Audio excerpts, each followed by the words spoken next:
और आइए अब बात करते हैं आतंक के शमा मॉडल की। अलकायदा का यह आतंक का मॉडल।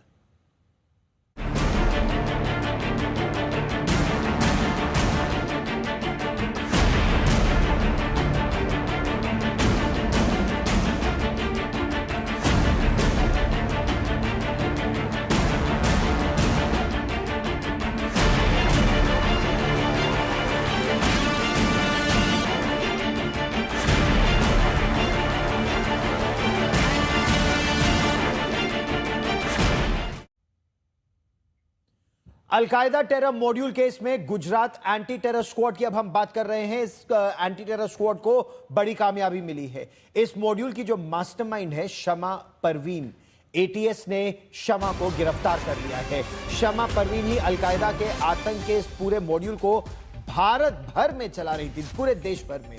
इसे एटीएस ने कर्नाटक के बेंगलुरु से गिरफ्तार किया है। इससे पहले इस मॉड्यूल के 4 आतंकी पहले ही गिरफ्तार हो चुके हैं। मास्टरमाइंड की गिरफ्तारी 5वीं है।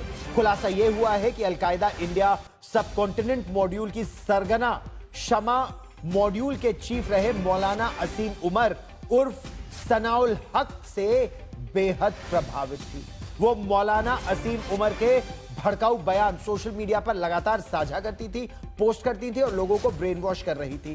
हम आपको बता दें कि मौलाना उमर उर्फ सनाउल हक को 2014 में एक अलकायदा चीफ अल जवाहिरी ने AQIS का चीफ बनाया था। मौलाना असीम उमर उत्तर प्रदेश के संभल का रहने वाला था, जो 90 के दशक में पाकिस्तान और फिर अफगानिस्तान चला गया था। 2019 में अफगानिस्तान में असीम उमर को अमेरिकी फौज ने मार गिराया। लेकिन असीम उमर के बयान आज भी सोशल मीडिया पर न केवल मौजूद है, बल्कि शमा परवीन उससे देश को जलाने की साजिश कर रही थी और उन्हीं के पोस्ट को बार बार साझा कर अलग अलग लोगों को भेजकर शमा उन्हें ब्रेन वॉश करने की कोशिश कर रही थी। गुजरात एटीएस ने अलकायदा इंडियन सब कॉन्टिनेंट के पहले 4 आतंकियों को गिरफ्तार किया है। कल एक और बड़ी सफलता गुजरात एटीएस को प्राप्त हुई है। एक महिला जो बेंगलुरु से है, ये आतंकी खास तौर पे हाईली रेडिकलाइज है, ऑनलाइन टेरर मॉड्यूल पे काम करती है। उसके बहुत ही महत्वपूर्ण पाकिस्तानी संपर्क भी उसके अलग अलग डिवाइसेस से मिले हैं। गुजरात एटीएस की ये प्रोएक्टिवली पुलिसिंग के माध्यम से 5 जितने महत्वपूर्ण ऑनलाइन टेरर मॉड्यूल पे काम करने वाले अलकायदा इंडियन सब कॉन्टिनेंट के ये आतंकियों को गिरफ्तार करने में सफलता प्राप्त हुई है। मैं गुजरात एटीएस को बहुत बहुत अभिनंदन देता हूं।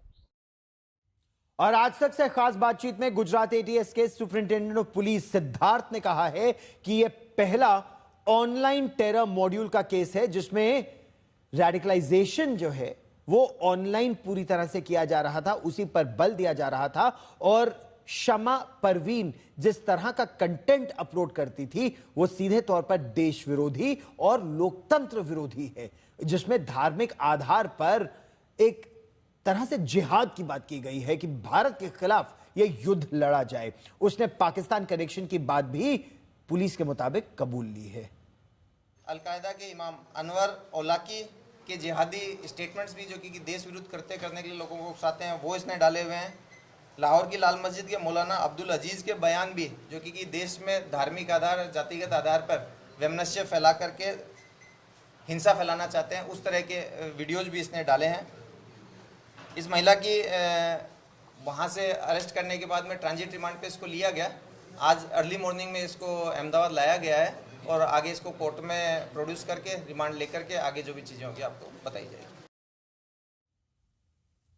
और अलकायदा इंडिया सब कॉन्टिनेंट की सरगना शमा परवीन की गिरफ्तारी के बाद एक और बड़ी बात निकलकर सामने आई है, एक और खुलासा हुआ है। पता यह चला है कि दरअसल इस नेटवर्क का जो पूरा मकसद था भारत में धार्मिक आधार पर हिंसा फैलाना था। शमा परवीन सोशल मीडिया के जरिए पाकिस्तान के कई लोगों के संपर्क में थी, उनसे तमाम संपर्कों की जो जांच है वो इस समय चल रही है। पाकिस्तान से किस तरह की मदद मिल रही थी, भारत में किन लोगों के साथ संपर्क था, किस तरह भारत को जलाने की साजिश शमा कर रही थी, और पता यह भी लगाने की कोशिश की जा रही है कि भारत में कौन कौन से लोग शमा के संपर्क में थे। कुछ मोबाइल डिवाइसेस पकड़ लिए गए हैं, उनकी पड़ताल की जा रही है। कुछ और मोबाइल फोन्स को तलाशने का प्रयास भी इस समय चल रहा है, क्योंकि यह मॉड्यूल केवल गुजरात या कर्नाटक तक सीमित नहीं है। ऐसे कई लोग हैं जो देश के अलग अलग भागों में हैं, जो शमा परवीन के स्लीपर सेल के तौर पर काम कर रहे थे। गुजरात पुलिस एटीएस के मुताबिक गुजरात पुलिस का इस पर क्या दावा है, हम आपको वो दावा भी सुनवाते हैं। जो हम गुजरात एटीएस में जो किया था, ये ऑनलाइन मॉड्यूल ये पहली बार हमने किया था। एक्चुअली ये लोग सेल्फ रेडिकलाइज्ड है एज ऑफ नाउ। जो प्राइमा फेसी हमको जो दिख रहा है, ये सेल्फ रेडिकलाइज्ड है बेस्ड ऑन द कंटेंट जो इनको ऑनलाइन मिल रहा है। जो फिजिकल स्पेस में क्या है, किसके साथ कांटेक्ट में है और किससे ये लोग कंटेंट फीड कर रहे थे, ये सारा अभी this part of the investigation में हमको पता चलेगा। सर, इन लोगों को कंटेंट कहाँ से मिलता था, ये कंटेंट कैसे तैयार करते, क्योंकि आपने कहा कि 3 लोगों के जो शमा परवीन के अकाउंट थे उस पे AQIS के जो चीफ थे उमर, उनका भी वीडियो डाला गया है, और उनको रेडिकलाइजेशन में मकसद क्या था, क्या करवाना चाहते थे ये वीडियो डाल के, किस चीज़ के लिए वो लोगों को उकसा रहे थे? जैसे पहले भी बोला गया था, जो पहले 4 आरोपी को हमने पकड़े थे, द कंटेंट इनको जो मिल रहा था, एक जो नॉर्मल प्लेटफॉर्म में भी मिल सकता है, कुछ चीजें जो इनको वीडियो भी निकालते हैं उसमें